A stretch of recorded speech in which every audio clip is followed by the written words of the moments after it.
Good day, everyone. Now I'll be discussing the basic international human rights standard for law enforcement. So first is equal protection. When we say equal protection, it is everyone is entitled to equal protection of the law without discrimination, violence, or threats, especially to those group of children or elderly, women, refugees, displaced person, or any member of the minority groups.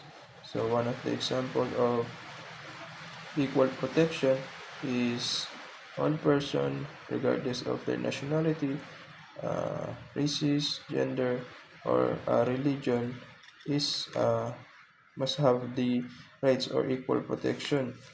Must have the right to equal protection under the law. Okay, so next is standard two, respectful treatment.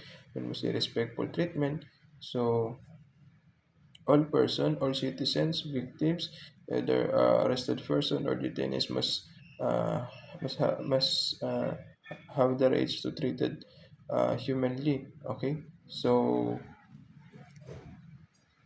under the law, all arrested person or detainees uh, must have the right to undergo trial or to undergo trial without the using force or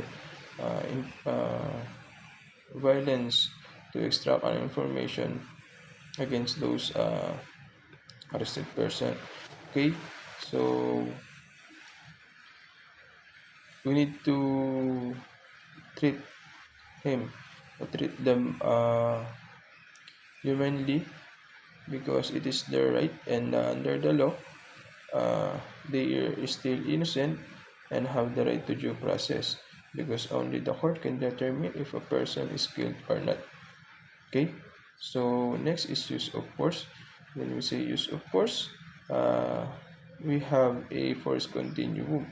So I'll be discussing the three approaches. So first one is non-lethal approach. When we say non-lethal approach, uh, it is needed for it is the approach wherein the officer must give verbal command, or it is needed for the presence of the officer because the person is uh, cooperative. And then when we say less lethal approach, it is considered as it's considered